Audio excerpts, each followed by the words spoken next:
नमस्कार, स्पोर्ट्स 9 में आप सभी का स्वागत है। मैं हूं शिवेंद्र, मेरे साथ हैं मेरे सहयोगी कुणाल और साथ ही साथ एक अच्छी खबर कितनी अच्छी है, उसके कितने मायने हैं, ये सब समझेंगे। खबर बता दें आपको, खबर ये है कि साहब सितांशु कोटक जो फर्स्ट क्लास क्रिकेट का एक जाना माना नाम है, हो सकता है आपके लिए थोड़ा अपरिचित नाम हो, क्योंकि फर्स्ट क्लास क्रिकेट में भी उस दौर में उन्होंने अपना नाम कमाया या साख कमाई जब आईपीएल जैसे टूर्नामेंट नहीं होते थे, तो इसलिए उस तरह से लोग उन्हें जानते नहीं हैं। लेकिन उनके रिकॉर्ड्स जब आप खंगालेंगे तो आप समझ जाएंगे कि एक धुरंधर खिलाड़ी रहे हैं, भारतीय टीम के ए टीम के साथ रहे हैं, एनसीए के साथ रहे हैं, उनको जोड़ा गया है भारतीय टीम के साथ एज अ बैटिंग कोच। ये खबर कितनी जरूरी है, इसके क्या मायने हैं, ये सब समझेंगे इस पूरे बुलेटिन में। लेकिन सबसे पहले आपको खबर ही बता देते हैं कि सितांशु कोटक होंगे टीम इंडिया के नए बल्लेबाजी कोच। इंग्लैंड के खिलाफ जो सीरीज शुरू हो रही है, जिसमें पहले 5 T20 मैचेस खेले जाएंगे, फिर 3 जो है वो वनडेज खेले जाएंगे, उससे पहले टीम के साथ जुड़ेंगे। गौतम गंभीर ने इसकी मांग रखी थी, ये बड़ा इंपॉर्टेंट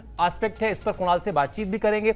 गौतम गंभीर ने जो रिव्यू मीटिंग हुई थी बॉर्डर गावस्कर ट्रॉफी में हार के बाद, उसमें कहा था कि ऐसा एक रिक्वायरमेंट ऐसी समझ में आ रही है, और उसके बाद मैनेजमेंट ने बहुत जल्दी ही उस रिक्वायरमेंट को पूरा किया और एक फुल टाइम बैटिंग कोच जो है भारतीय टीम को दे दिया गया है, जो अपना रोल जल्दी ही संभाल भी लेंगे। और पहला जो मैच है उससे पहले एक 3 दिन का कैंप लगेगा, उस कैंप में जुड़ेंगे और कैंप में जुड़कर बल्लेबाजी की जो बारीकियां हैं, बल्लेबाजी में जहां पर भारतीय टीम के खिलाड़ी चूक रहे हैं, उसको लेकर बातचीत की जाएगी। शुरुआत करेंगे कुणाल तमाम इस खबर के जो अलग अलग पहलू हैं उससे, लेकिन जिस चीज पर मैंने पहले कहा कि बात करेंगे, एक नैरेटिव सेट किया गया पिछले कुछ दिनों में कि गौतम गंभीर की कुर्सी जो है वो खतरे में है, रोहित शर्मा की कुर्सी खतरे में है, उन पर संन्यास का दबाव है, विराट कोहली भी डगमगा रहे हैं, और ये सब कुछ इसलिए क्योंकि रिजल्ट खराब थे, आपके हाथ में रिजल्ट नहीं था तो आप कुछ कह भी नहीं पा रहे थे। लेकिन मैं ये नहीं समझ पा रहा हूं कि अगर मेरी कुर्सी खतरे में है और अगर मैंने अपने सारे लोगों को अपने टीम में, अपने सपोर्ट स्टाफ में रखा, रिजल्ट नहीं दे पाया, तब भी बीसीसीआई मान गई कि हाँ एक और खिलाड़ी दे दिया, या ये कहा जाए कि ये जो खबरें थी वो सिर्फ इसलिए बहुत ज्यादा बढ़ चढ़कर सामने आई क्योंकि टीम हारी हुई थी, और हारी हुई टीम के साथ या हारे हुए खिलाड़ी के साथ जनरली लोग खड़े होते नहीं है। वरना इस खबर से तो साफ साफ लगता है गौतम गंभीर के जिस तरह के रिलेशनशिप, जिस तरह की अंडरस्टैंडिंग बोर्ड के साथ पहले थी, वही अब भी है। सर, इसमें 2 चीजें हैं जो मुझे लगती हैं, मतलब ये मेरा पर्सनल टेक यही है कि भाई दोनों बातें हो सकती हैं। ठीक है, ये बात हो सकती है कि भाई आप जो बात बोल रहे हो वो बात ठीक है कि भाई अगर मेरी कुर्सी खतरे में है, अगर मेरे ऊपर बोर्ड का भरोसा चला गया है, अगर मुझको कोई पसंद नहीं कर रहा है, तो फिर मेरी बात मानी क्यों जा रही है, मेरी बात सुनी क्यों जा रही है। ये बात बिल्कुल पॉइंट ठीक है। इसमें ये एक पहलू है सिक्के का। सिक्के का दूसरा पहलू ये भी हो सकता है कि भाई अभी सैंपल साइज छोटा है, जैसे हमने पहले भी बात करी है कि भाई अब 2 सीरीज आप हारे हो, 1 वनडे सीरीज आपने खेली, वो आप हार गए, तो अभी बहुत सैंपल साइज छोटा है। जिस बंदे पे आपने 3 साल का भरोसा जताया, आप उसे कम से कम 6-8 महीने का रन तो देंगे, उसके बाद आप उसे जज करेंगे ना कि भाई हाँ भाई कुछ हो रहा है, नहीं हो रहा है, प्रोग्रेस हो रही है, नहीं हो रही है, ड्रेसिंग रूम का माहौल कैसा है, और दुनिया भर की बातें। ये सिक्के का दूसरा पहलू है कि भाई अभी आप जो है उन पे भरोसा कायम रखोगे। मे बी आपके दिमाग में है कि भाई नतीजे नहीं आ रहे, मे बी आपके दिमाग में सब कुछ है, मगर अभी आप उस आदमी को पूरा रन देना चाहते हो, आप उस पर अभी भरोसा कायम रखना चाहते हो, वो जो मांग रहा है उसको देना चाहते हो, ताकि जब 6-8 महीने के बाद आप पूछो कि भाई हाँ अब एक सैंपल साइज बड़ा है, अब अगर नतीजे नहीं आ रहे, तो फिर गलती बीसीसीआई की नहीं है, फिर पदाधिकारियों की नहीं है, फिर यहां पर आपको सारी पावर्स दी गई, आपको वो लोग दिए गए जो आपने मांगे, अब नतीजे क्यों नहीं आ रहे। तो ये दोनों चीजें हो सकती हैं जो आप बोल रहे हो कि भाई एक तो भाई आप पे भरोसा कायम है, दूसरा आप पे डाउट जरूर हो रहा है, मगर अभी आपका सैंपल साइज छोटा है, तो अभी आपको वो सब कुछ दिया जा रहा है क्योंकि आप नए हो, सिस्टम में आए हो, आपको वो सारी चीजें प्रोवाइड की जा रही है जो आपको चाहिए, ताकि 6-8 महीने के बाद अगर नतीजे नहीं आए तो फिर कोई इफ और बट कहने को ना रह जाए कि भाई ये आपने नहीं माना था, यार यहाँ पे आपने मेरी नहीं सुनी थी, मुझे ये मुहैया नहीं कराया गया था, या मेरी जो है सिलेक्शन में से नहीं थी। वो सब चीजें गौतम गंभीर के साथ हो रही हैं जो दूसरे कोचेस के साथ इतनी आसानी से नहीं हुई थी। तो ये दोनों पहलू हैं जो मुझे नजर आते हैं। अब ये जैसा आपने कहा ना, जो सबसे बड़ी बात यही है कि अगर वो नतीजे नहीं आए तो या तो सिक्का इस पहलू गिरेगा या उस पहलू गिरेगा। नतीजे आ गए तो दूसरे वाला, नतीजे नहीं आए तो फिर भाई हमने तो आपको सब कुछ दे दिया, अब नतीजे नहीं आ रहे तो फॉल्ट आपका है। यानी सब कुछ डिपेंड इस बात पर करता है कि आने वाले कुछ महीनों में जो बड़े टूर्नामेंट्स भारतीय टीम को खेलने हैं, चाहे वो लिमिटेड ओवर के हों या फिर साल के बीच में यानी 2025 के बीच में जो इंग्लैंड के खिलाफ एक बड़ी टेस्ट सीरीज है उसकी बात हो, रिजल्ट बहुत इंपॉर्टेंट है। और मुझे लगता है कुणाल कहना ये चाह रहे हैं कि बच्चे के नंबर कम आए हैं तो एक ट्यूशन, वो कह रहा है एक और लगा दो। तो उसने कहा लगा लो भाई, पापा ने कहा लगा लो बेटा, अगर पैसा खर्च देते हैं, बिल्कुल हम तुम्हें सुविधा दे देते हैं, पैसा खर्च कर देते हैं, लेकिन फिर नंबर अच्छे आने चाहिए, यानी रिजल्ट अच्छा आना चाहिए। रिजल्ट अच्छा नहीं आया तो फिर वो कान खटाई जो है वो होना तय है। चलिए बीसीसीआई सोर्सेज से जो कहा गया इस मामले में वो भी आपको दिखाते हैं। एक सूत्र ने जो कहा मीडिया से बातचीत में अनऑफिशियली कि हेड कोच गौतम गंभीर ने रिव्यू मीटिंग के दौरान बल्लेबाजी कोच की मांग की थी। पिछली 2 सीरीज में सीनियर बल्लेबाजों सहित हमारे बल्लेबाजों का संघर्ष हर किसी ने देखा। बल्लेबाजी के लिहाज से भारतीय टीम के सपोर्ट स्टाफ को और मजबूत करने की जरूरत समझी जा रही थी। यह फैसला इसीलिए लिया गया है। वैसे कुणाल, थोड़ी देर के लिए जिन दोनों सिक्के के जिन दोनों पहलुओं पर हम लोगों ने बात की कि भाई हो सकता है सैंपल साइज थोड़ा और बड़ा हो जाए इसलिए उनको दिया गया, या फिर भरोसा है और दे दिया गया, दोनों ही केस में अभी हटा देते हैं। ये सच्चाई ये है, बॉटम लाइन ये है, फैक्ट ऑफ द मैटर ये है, मैटर ऑफ द फैक्ट ये है कि आपके बल्लेबाजों से रन तो नहीं बने। वो चाहे न्यूजीलैंड की सीरीज हो जब आप घर में खेल रहे थे बेंगलुरु, पुणे और मुंबई में, और या फिर ऑस्ट्रेलिया में चले जाइए जहां पर आप एक यशस्वी जायसवाल, थोड़ा सा ले देकर केएल राहुल, वरना बड़े बल्लेबाजों ने निराश किया है। ऐसे में शायद ये भी आप कह सकते हैं कि लोहा गर्म था तो चोट मार दी गई कि भाई ये बल्लेबाज कर नहीं रहे तो हमें तो चाहिए ही चाहिए। तो ये इस बात को तो कोई नहीं काट सकता ना कि बल्लेबाज रन्स नहीं कर रहे हैं और लंबे समय से नहीं कर रहे हैं। अब उम्मीद यही करते हैं कि भाई अब आपने जो अपॉइंटमेंट की है उससे कोई फर्क पड़ जाए, ठीक है। मगर देखिए आपकी अपॉइंटमेंट कोई बहुत हाई प्रोफाइल अपॉइंटमेंट नहीं है। ऐसा नहीं है कि भाई केविन पीटरसन ने अगर सोशल मीडिया पे लिख दिया था कि मैं अवेलेबल हूं तो आपने उनको अवेलेबल करा दिया टीम के लिए। आपने वो नहीं किया है। आपने एक ऐसा आदमी किया है जो इंडिया ए के साथ अभी नवंबर में ऑस्ट्रेलिया का दौरा करके आया है। आयरलैंड का दौरा वो जसप्रीत बुमराह की कैप्टेंसी में जब गए थे तब वो कर चुका है। अच्छा खासा खेल चुका है डोमेस्टिक लेवल पे, एनसीए में काम कर चुके हैं, वीवीएस लक्ष्मण के साथ काम कर चुके हैं। तो भाई वो यंगस्टर्स को जानते हैं, सेटअप को जानते हैं, लैंग्वेज समझते हैं, सब कुछ जानते हैं, मेहनत करना जानते हैं। अब यही है कि भाई आप जिन बल्लेबाजों की हम बात कर रहे हैं, चलो भाई हम एक बार तो ये मान भी लें कि भाई वो यशस्वी जायसवाल को कुछ बताएंगे, शुभमन गुल को कुछ बताएंगे, वो समझेंगे। अब पॉइंट फिर वही आ जाता है। अब आप क्या वो विराट कोहली को समझा सकते हैं? क्या वो रोहित शर्मा को समझा सकते हैं कि बल्लेबाजी करनी कैसे चाहिए, तुमने गलती कहां करी? ये तो बोल सकता है कि भाई मेरे को लग रहा है कि भाई ये आपसे थोड़ा सा मिस हो रही है, मगर आप उस तरीके से नहीं बोल सकते ना कि भाई आप उन पे बॉसी हो जाओ कि हाँ जी भाई आपने ये गलत किया, आपने वो गलत किया। वो कहानी हो ही नहीं सकती, वो स्टेचर ही नहीं है। अभी थोड़े दिन पहले भारत अरुण है, उन्होंने बोला था कि भाई रवि शास्त्री जैसा बंदा अगर कुछ बोलता था विराट कोहली को तो वो उनको भी क्वेश्चन करते थे, फिर उनकी बात को समझते थे। वो कद चाहिए उनसे बात करने के लिए। ऐसा नहीं कि कोई आएगा और उसे समझाने लगेगा और वो बोलेंगे कि भैया ये 80-81 शतक मैंने ऐसे ही बना दिए। ठीक है, बुरा वक्त हर एक का आता है। तो अब यही है, हर चीज को देखने के दो नजरिए हैं। भाई as a head coach Gautam Gambhir क्या कर सकते थे? वो यही कर सकते हैं कि भाई वो अपने से जो है खिलाड़ियों के लिए best of the possible support staff रखें, उनको best of the possible coaching दें, उनको best of the possible support दें, और उनको ये कहें कि भाई हमसे जो गलतियां हो रही है वो एज ए यूनिट गलतियां हो रही हैं, और किसी को पिन पॉइंट ना करें कि भाई तुम्हारी वजह से ये हो रहा है, तुम्हारी वजह से ये हो रहा है। एक प्रोफेशनल अप्रोच अपना के, एक हेल्दी अप्रोच अपना के अगर वो आगे चलें तो चीज़ें जो है वो सुधर सकती हैं। और उम्मीद यही कि अब जो ये इंक्लूजन किया गया है ये उस हेल्दी अप्रोच में जो है ना ऐड करेगा, कुछ ना कुछ जो है ना ऐड करेगा। और कई बार आपको एक ट्रिगर पॉइंट ही चाहिए होता है चीज़ों को ठीक करने के लिए। उम्मीद यही कि जो ये अपॉइंटमेंट हुई है ये वो ट्रिगर पॉइंट साबित हो। 3 दिन का कैंप है, मतलब इंग्लैंड के खिलाफ सीरीज शुरू होने से पहले उसमें ये ज्वाइन करेंगे। कितना फर्क डालेंगे नहीं डालेंगे ये इस सीरीज से पता लग जाएगा। और एक चीज़ और है, जो ये अपॉइंटमेंट है ना, मतलब ये कोई परमानेंट अपॉइंटमेंट नहीं है। ये इंग्लैंड के खिलाफ जो व्हाइट बॉल क्रिकेट खेलेंगे हम लोग, 3 ओडीआई 5 T20, वो भी घर पर, उसके लिए अपॉइंटमेंट की गई है। अगर कुछ वहां पर फर्क महसूस होता है, अगर कुछ अच्छा निकल के आता है, पॉजिटिविटी निकल के आती है, नेट से निकल के आती है, खिलाड़ियों की तरफ से निकल के आती है, मुझे लग रहा है बीसीसीआई खिलाड़ियों से भी इस बारे में जो है ना वो जरूर फीडबैक लेगी। उसके बाद जो है इसको कंटिन्यू करना है नहीं करना है ये देखा जाएगा। क्योंकि अगर आप इनको मिला लें सुतांशु को, तो उसके बाद आप समझिए आपके पास 6 कोचेज हो गए।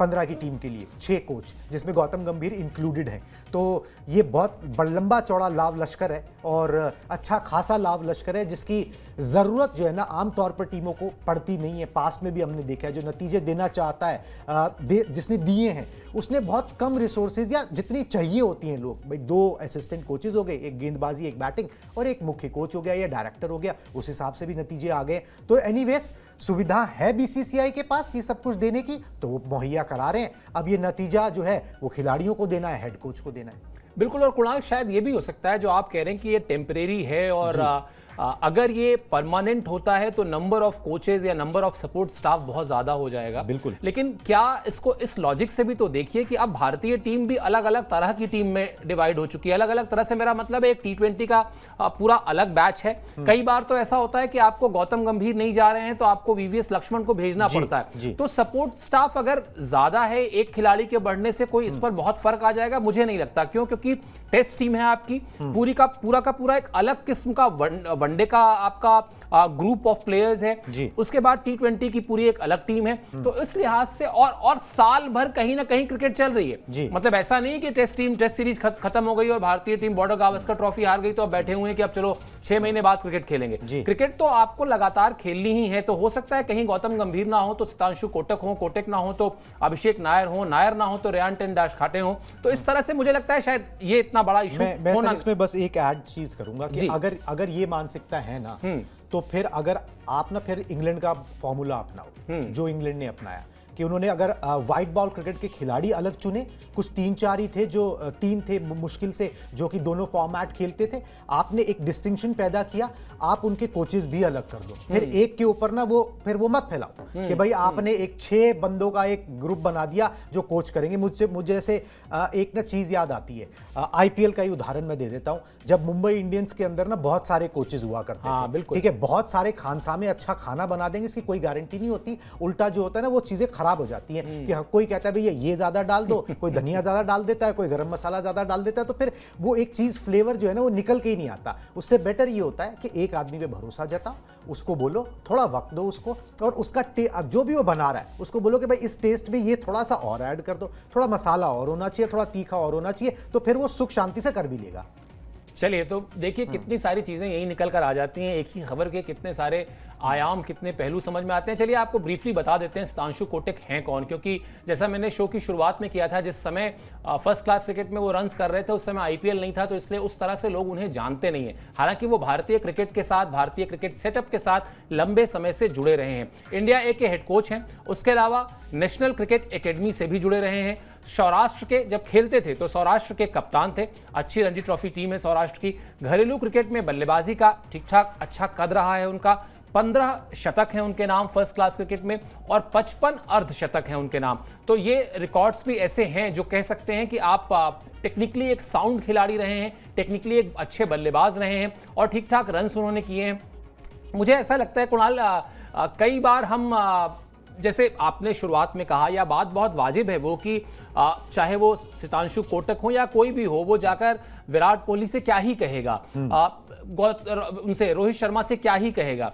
लेकिन अभी आपकी टीम में सेटअप में एक खिलाड़ी थे संजय बांगर। इंटरनेशनल क्रिकेट उन्होंने भी ज्यादा नहीं खेली, 10-12 टेस्ट मैच खेले होंगे शायद, इतने ही लगभग वनडे उनको खेलने का मौका मिला था, लेकिन डोमेस्टिक में बड़ा नाम थे।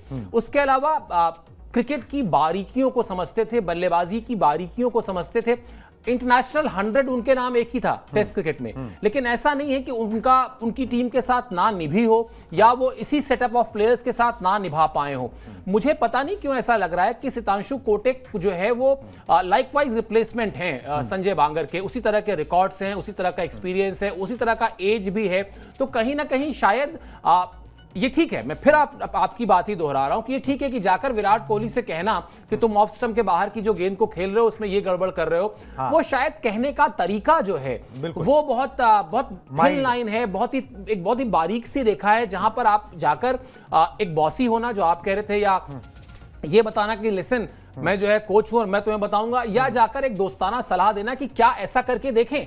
कई बार ऐसा होता है ना कि आपने कहा कि यार एक बार एक काम करके देखें, जो तुम फ्रंट फुट पे जा रहे हो या जो भी टेक्निकल चीजें हैं उसमें हम लोग क्या ही जाएं, लेकिन क्या उसी रोल की तरफ आप जाता देख रहे हैं सितांशु कोटक को? सर मैं तो ये उम्मीद करता हूं और मुझे भरोसा है इस बात का, क्योंकि सुधांशु कोटक को पता है, इंडियन सेटअप को बहुत अच्छे से जानते हैं, उन्हें अपनी लाइन पता होगी, ठीक है, कि उन्हें क्या करना है क्या नहीं करना है, क्या उनकी लाइन है, वो किस हद तक जा सकते हैं किस हद तक नहीं जा सकते। और मेरे को इस बात पे ना एक ही चीज़ ध्यान आती है जिससे ना समअप हो जाता है पूरा इंडियन क्रिकेट का सेटअप। धोनी से ना एक एनालिटिक्स वाला, पहले एनालिटिक्स उतने हुआ नहीं करते थे, फिर एक एनालिटिक्स वाला टीम के साथ जुड़ा कि भाई ये एनालिटिक्स करेगा और सीरीज से पहले ना आपको सब निकाल के देगा कि भाई इस बल्लेबाज को कैसे आउट करना है, ये कितनी बार किस तरीके से आउट हुआ है और ये और वो दुनिया भर का। तो धोनी को इंट्रोड्यूस करा दिया गया कि भाई ये अब जो है अब आपके सिस्टम का हिस्सा है और आप इसकी सेवाएं ले सकते हो। तो धोनी आपने कुछ नहीं बोला। उसके बाद जब सब हो गया, इंट्रोडक्शन वगैरह हो गया, तो फिर जो हमें पता लगा, धोनी ने उनको अलग से बोला कि देखो भाई सब कुछ ठीक है, आप अपना जॉब करो, मगर जब तक पूछूं ना बताना मत कुछ। ठीक है तो इससे ना ये अपने आप ना सेटअप में ये कहानी जो है ना अपने आप में एक्सप्लेन कर देती है कि इंडियन क्रिकेट इसी तरीके से चलता है। सौरव गांगुली के ज़माने से जब से हमने देखना शुरू किया कि भाई जब कप्तान जो है ना वही इंचार्ज है, ठीक है, वो जिम्मेदारी उसी की बनती है, ठीक है, जो गाज गिरनी है वो उसी पे गिरनी है, उसको पता है एग्जैक्टली कि उसके ऊपर गिरनी है, उसकी कप्तानी खतरे में है। और यहाँ पर वही कोचेस जो है सफल हो पाए, चल पाए, नतीजे दे पाए, जो उस कप्तान के सोच के हिसाब से चले, क्योंकि कप्तान भी टीम का भला चाह रहा है। वो भी ऐसा नहीं चाह रहा कि उसके खिलाड़ी रन ना बनाए, ठीक है, वो नहीं चाह रहा कि उसकी टीम हार जाए, वो चाह रहा है कि भाई जैसा मैं करना चाह रहा हूं मेरे हिसाब से करो, नतीजे नहीं आएंगे तो फिर ये ऊपर वालों की जिम्मेदारी है, सुधांशु कोटक की जिम्मेदारी नहीं बनती। तो वो लाइन को क्रॉस भी नहीं करेंगे और जितना पूछा जा रहा है ना उतना ही जवाब देंगे। चलिए, आपने धोनी का वो ऐतिहासिक उदाहरण दिया तो मैं एक चुटकुला भी सुना देता हूँ, इसी पर है। एक छोटा बच्चा चॉकलेट खा रहा था, तो एक बगल में थोड़े से एक बुजुर्ग से व्यक्ति थे, उन्होंने कहा बेटा ज़्यादा चॉकलेट नहीं खानी चाहिए। तो उस बच्चे ने पलट के कहा कि आपको पता है मेरे बाबा जो है वो 90 साल जिए थे। तो उस व्यक्ति ने कहा कि क्यों, क्या वो चॉकलेट नहीं खाते थे? बोला नहीं, वो अपने काम से काम रखते थे। तो भारतीय क्रिकेट का जो सेटअप है वो सेटअप तो वाकई ऐसा है जहां पर आप अपने काम से काम रखिए, अपने काम को, अपने दिए गए रोल को अच्छी तरह से निभाइए, चीजें होती जा रहेंगी अच्छी। और जो बात अभी कुणाल कह भी रहे हैं कि जब जीत का क्रेडिट मोस्टली कप्तान के पास जाता है तो हार पर भी सबसे पहले गर्दन उसी की पकड़ी जाती है। बैटिंग कोच वोच का नंबर तो बहुत बाद में आता है। तो जाहिर सी बात है वो थिन लाइन जो है, हालांकि अच्छी बात ये है, फिर मैं रिपीट कर रहा हूं आगे बढ़ने से पहले, कि वो इंडिया ए के साथ रहे हैं, एनसीए के साथ रहे हैं, तो इस सेटअप को समझते हैं। भारतीय क्रिकेटर्स किस तरह का स्टारडम एंजॉय करते हैं, किस तरह का उनका रुतबा है वो समझते हैं। शायद इसी से वो थिन लाइन डिफाइन भी होती है। चलिए, एक चीज अच्छी और हुई है, मतलब इस खबर को अगर पॉजिटिव माने तो दूसरी पॉजिटिव खबर की तरफ बढ़ते हैं। भारतीय टीम को चैंपियंस ट्रॉफी पहला बड़ा टूर्नामेंट है अब जो खेलना है। इंग्लैंड के खिलाफ की सीरीज तो जो है वो ही है, लेकिन वो एक ड्रेस रिहर्सल की तरह देखी जा रही है। असली जो चैलेंज है वो चैंपियंस ट्रॉफी है। वहां दो पेच फंस रहे थे। एक पेच फंस रहा था फास्ट बॉलिंग की टीम के जो हमारे एक तरीके से हेड हैं जसप्रीत बुमराह उनका, और दूसरा स्पिनर कुलदीप यादव की फिटनेस का। कुलदीप यादव को लेकर अच्छी खबर है, वो खबर आपको बता देते हैं, फिर बातचीत करेंगे। कुलदीप यादव ने सोशल मीडिया पर अपना एक शेयर किया है वीडियो, जिस वीडियो को देखकर यह कहा जा सकता है कि फिटनेस के काफी करीब हैं। नेट्स में गेंदबाजी करते कुलदीप यादव दिखाई दिए। ग्रोइन इंजरी की वजह से कुलदीप का ऑपरेशन हुआ था। दुबई में ट्रम्प कार्ड साबित हो सकते हैं, क्यों ये भी आपको कुणाल समझा देंगे। और 300 इंटरनेशनल विकेट लेने से 3 विकेट दूर हैं कुलदीप। कहते हैं स्पिनर के पास ना जिगरा होना चाहिए, खासतौर पर वनडे में। मतलब T20 में तो आप ये जानते ही हैं कि गेंदबाज अगर 4 ओवर कर रहा है तो बल्लेबाज सिर्फ और सिर्फ मारने के लिए ही जाएगा, लेकिन 10 ओवर के फॉर्मेट में एक स्पिनर को अगर सफलता चाहिए, जोड़ियों को तोड़ना है मिडिल ओवर्स में, तो उसके अंदर जिगरा होना चाहिए, हिम्मत होनी चाहिए कि दूंगा फ्लाइटेड डिलीवरी, आओ जरा दिखाओ सिक्सर मार के बाउंड्री के बाहर। तो वो जिगरा है उनके पास। पिक करना अभी भी बहुत मुश्किल है उनको, जब तक आप उनको देख ना लें बिल्कुल आखिरी सेकंड तक। और दुनिया के बड़े बड़े बल्लेबाजों को चकमा दे चुके हैं, रिकॉर्ड से ही बताते हैं। और दुबई में ट्रम्प कार्ड साबित हो सकते हैं, ये क्यों आप बता दीजिए। जी बिल्कुल, कुलदीप के साथ देखिए ट्रम्प कार्ड तो साबित हो सकते हैं, प्रूवन मैच विनर हैं। दुबई के अंदर क्या पिचेस स्लो और लो रहती हैं थोड़ी सी, आपको जो है गेंदबाज को, स्पिनर्स को खास तौर पर खासी मदद मिलती है। शॉट्स खेलना थोड़ी सी स्लगिश इन नेचर होती है विकेट्स का, तो शॉट्स खेलना आसान नहीं है। और जो गेंदबाज जो है थोड़ा फ्लाइटेड डिलीवरी दे रहा है, जो बल्लेबाज को बोल रहा है कि भाई ठीक है आप अपने डोले टेस्ट कर सकते हो, आप मारो मेरे को उठा के, और अगर वहां पर जो है कैचेस होने की प्रोबेबिलिटी बढ़ जाती है, तो कुलदीप आपके लिए इंपॉर्टेंट है। कुलदीप इसलिए भी इंपॉर्टेंट है कि जसप्रीत बुमराह का अभी पता नहीं है कि वो आपके साथ होंगे, लीग मैचेस खेलेंगे या सेमीफाइनल फाइनल में अगर आप पहुंचते हो तो वहां पर मैदान पर उतारा जाएगा। तो आपको एक ऐसा बंदा चाहिए जो आपको आप विकेटें निकाल के दे, ठीक है, मिडिल ओवर्स में विकेटें निकालना हो या फिर वो उस गेंदबाजी को ना धार दे, नहीं तो वो गेंदबाजी ना धारदार नजर नहीं आती, फिर मुश्किल नजर आती है। तो वहां पर कुलदीप का होना बहुत जरूरी है।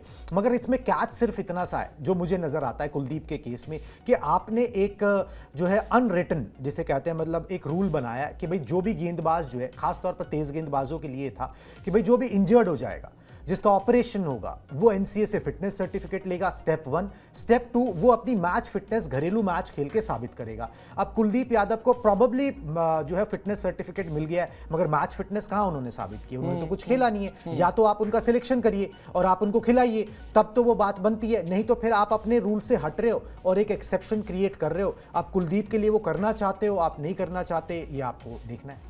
अब मुझे लगता है करना पड़ेगा, क्योंकि जो बात आपने कही ना कि कीपिंग इन माइंड कि जसप्रीत बुमराह भी आपके पास नहीं है, अगर जसप्रीत बुमराह रहते तब शायद वो जो पैरामीटर है वो ज़्यादा स्ट्रिक्टली फॉलो किया जा सकता था। और दूसरा मुझे ये भी लगता है शायद कुणाल, शायद बेनिफिट ऑफ डाउट थोड़ा सा इस बात का मिल जाए कि स्पिनर हैं। अगर फास्ट बॉलर होते तब तो निश्चित तौर पर वो जो एक पैरामीटर सेट किया गया है, एक परिपाटी बनाई गई है कि नहीं भाई हम आपको मैच फिटनेस होने के बाद ही, और मोहम्मद शमी के केस में देख लीजिए, उन्होंने तो सब कुछ कर दिया था, उसके बाद भी काफी समय लग गया उनकी वापसी में। चाहे आप उनका डोमेस्टिक क्रिकेट में रणजी ट्रॉफी देख लीजिए, तमाम 40 से ज्यादा उन्होंने ओवर कर दिए थे, उसके बाद भी फिर से घुटने में सूजन हुई। तो फास्ट बॉलर्स को लेकर शायद एहतियात बरतना जरूरी भी है, लेकिन स्पिनर हैं कुलदीप यादव, शायद थोड़ा सा उनको रिबेट मिल जाए, थोड़ी सी छूट मिल जाए, और जरूरी भी है, इस वक्त टीम की जरूरत भी है। जिस तरह की पिचेस पर मुकाबला खेला जाना है और जिस तरह से जसप्रीत बुमराह नहीं है टीम के साथ, या जिनके नहीं होने की खबरें बहुत ज्यादा चल रही हैं। हालांकि कल हम लोगों ने आपको बताया था कि सोशल मीडिया में उन्होंने लिखा कि रूमर्स जो हैं वो हैं और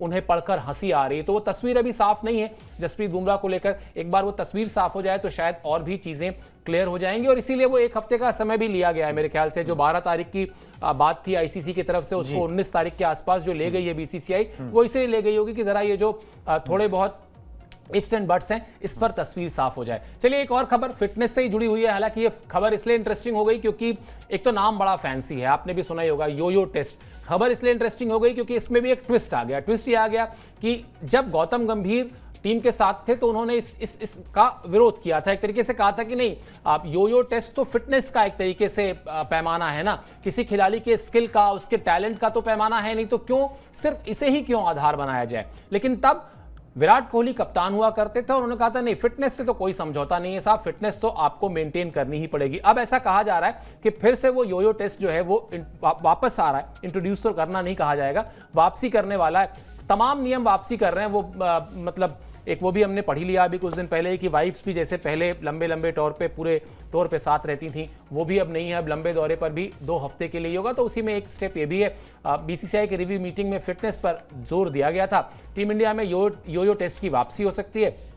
बताया जैसे मैंने आपको कि विराट ने इसको, जब वो कैप्टन थे तो इसको मैंडेटरी कर दिया था, अनिवार्य कर दिया था, लेकिन तब गौतम गंभीर ने कहा था कि नहीं, जो मैंने पहले बताया कि स्किल जरूरी है, टैलेंट जरूरी है। और अब जो है एक बार फिर से ये टेस्ट चर्चा में आ रहा है। शायद एक बार फिर आप ये देखें कि भारतीय टीम में जगह बनाने के लिए आपको इस टेस्ट से गुजरना होगा। फिटनेस का वो पैरामीटर, वो परिपाटी, वो स्टैंडर्ड आपको लेना ही होगा, हासिल करना ही होगा जिसकी जरूरत है। आप पर्सनली इसके पक्ष में हैं कि नहीं कुणाल, की ये समझना बहुत जरूरी है। मैं ये मानता हूं कि अगर आप क्रिकेट खेल रहे हैं, देश को रिप्रेजेंट कर रहे हैं, तो एक सर्टेन लेवल की फिटनेस तो आपके पास होनी ही होनी चाहिए। बिल्कुल होनी चाहिए। और अगर उसके लिए आपको कोई और तरीका समझ नहीं आता, आपको कोई और तरीके से आप बैलेंस नहीं कर पाते, फिर आरोप लग जाते हैं कि भाई आपने किसी के लिए प्रेफरेंशियल ट्रीटमेंट दे दी, किसी के लिए नहीं दी, तो फिर आपने एक पैरामीटर ही बना दो। फिर ये आरोप लगने बंद हो जाएंगे, भाई जो इस पैरामीटर पे खरा उतरेगा उसका टीम में सिलेक्शन होगा, जो नहीं उतरेगा वो नहीं होगा। उसमें आपको ये ब्रंट भी कई बार उठाना पड़ सकता है कि अगर कोई 80% 90% खिलाड़ी जिसको आप खिलाते रहे हो और वो परफॉर्म भी कर देता है, वो इसमें कई बार फेल हो जाएगा, आप उसको नहीं ले जा पाओगे दौरे पे, मगर फिर आपको ये सहना पड़ेगा। तो इसके पॉजिटिव और नेगेटिव दोनों है अगर आप इसके साथ चलना चाहते हो। मगर इस टेस्ट की वापसी और जो कुछ 10 नियम जो अब बीसीसीआई ने गाइडलाइंस निकाल दी हैं, इन सब को देख के ना सर मोटा मोटा ये समझ में आ रहा है कि भाई बीसीसीआई ना अब चीज़ें ना अब थोड़ी अपने हाथ में भी लेना चाहता है। ठीक है भाई, ये नहीं कि भाई अब सब कुछ खिलाड़ियों पे छोड़ दिया गया, ये नहीं कि सब अब हेड कोच पे छोड़ दिया गया, अब हमारी भी सुनी जाएगी। ठीक है, अब हम भी थोड़ा सा इसके अंदर ना अपना तड़का लगाएंगे, या हम भी थोड़ा सा गाइडलाइन रखेंगे कि भाई कौन क्या कर सकता है, क्या नहीं कर सकता है। ठीक है, ये ना हो कि फिर कोच जो है वो बातों बातों में खिलाड़ियों पे डाले, खिलाड़ी जो है वो कोच पे डाले, या कुछ इस तरीके की अंदर खाने बातें हो। तो भाई एक गाइडलाइन बना दी गई है सब चीज़ों के लिए, जितनी चीज़ें संज्ञान में आए उन चीज़ों के लिए गाइडलाइन बनाते चलो, ताकि फिर बाद में ये ना हो कि किसी और के लिए तो छूट दे दी गई थी, हमें नहीं दी गई, यहाँ पर दौरे पे ये हो गया, वहाँ पर दौरे पे वो हो गया। तो ये सब चीज़ें बना दी गई हैं। मगर फिर मैं अब ब्रॉडकास्ट के हम अंतिम में ही आ गए, मगर फिर भी इन सब चीज़ों के बावजूद भी ना ये सब चीज़ें ये गारंटी नहीं कर सकती कि आप कोई चैंपियंस ट्रॉफी जीत जाओगे, आपका प्रदर्शन सुधर जाएगा, आप टेस्ट मैचेस में 500 रन बना दोगे। ये सब चीज़ें ये गारंटी नहीं कर सकती हैं। ये जो चीज़ सबसे ज़्यादा भरोसा दिला सकती है परफॉर्मेंस का, वो ये है कि माहौल अच्छा हो। अगर माहौल अच्छा होगा तो काम अच्छा होगा, अगर माहौल अच्छा नहीं होगा तो फिर आप पकड़ते रहिए, इधर से सिरा उधर से सिरा, उसका नतीजा निकलता नहीं है। ये हम कई बार देख चुके हैं, इंडियन क्रिकेट में तो नहीं निकलता। बिल्कुल, लेकिन शायद प्रयास यही है कुणाल कि वो जो आप कह रहे हैं ना कि माहौल अच्छा हो, उस माहौल में, और कहीं ना कहीं आपने चूंकि जिक्र किया शो के अंत में कि 10 पॉइंट जो बीसीसीआई ने बनाए हैं, और मैं जब उस 10 पॉइंट को देखता हूं ना तो मुझे लगता है कि शायद कहीं ना कहीं हाल फिलहाल में पिछले 3, 4, 5 महीने में बतौर कोच गौतम गंभीर को ये रियलाइज हुआ, बोर्ड के मेंबर्स से, सीनियर मेंबर्स से उन्होंने ये कम्युनिकेट किया कि भाई टीम में जिस तरह की एक बॉन्डिंग होनी चाहिए ना, वो बॉन्डिंग मिसिंग है। मिसिंग इसलिए कि भाई आप अपने एक लंबे टूर पे आप अपने परिवार के साथ गए हैं, मैं अपने परिवार के साथ गया हूं, हम दिन का खेल खत्म करके आए तो हम जरूरत पहले क्या होता था आपको याद होगा, पहले रोज प्लेयर्स साथ में मिलते थे, बात करते थे।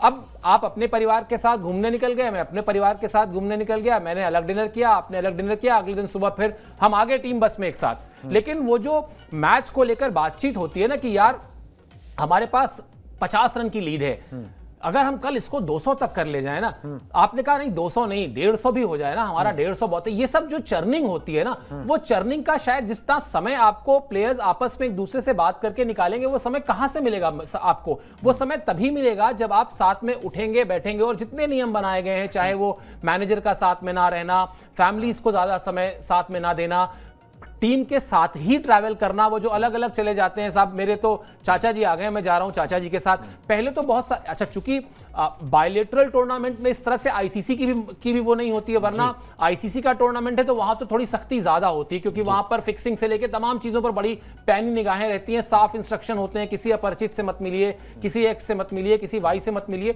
कुल मिलाजुलाकर किया तो मेरे ख्याल से इसीलिए जा रहा है ना, क्योंकि इसकी जरूरत महसूस हुई है कि भाई अगर टीम में 15 खिलाड़ी हैं तो वो 15 खिलाड़ी मैदान के बाहर भी एक साथ समय बिताएं, मैच पर बात करें, तो शायद चीजें और बेहतर ही होंगी। सर इसमें ना बस मैं एक ही चीज ऐड करना चाहूंगा, मतलब आपने सारी बातें बोली दी, अब खबरें ये निकल कर भी आई थी, बहुत सारी रिपोर्ट्स आई, कुछ सच भी साबित हो गई, कुछ नहीं भी हुई, कुछ बढ़ा चढ़ा के भी पेश की गई, सब चीजें। मगर इसमें मुद्दे की बात ये है कि भाई अगर टीम, बोला गया, ये भी आई थी रिपोर्ट कि भाई 52-55 दिन का टूर था, एक बार जो है ना टीम डिनर हुआ, एक बार, ठीक है, मतलब एक बार जो है सारे खिलाड़ी, सारे कोचेज इकट्ठे जो है टीम डिनर पे बैठे। अब ये जिम्मेदारी किसकी? ये जिम्मेदारी क्या खिलाड़ियों की है? ये जिम्मेदारी क्या कोच की है?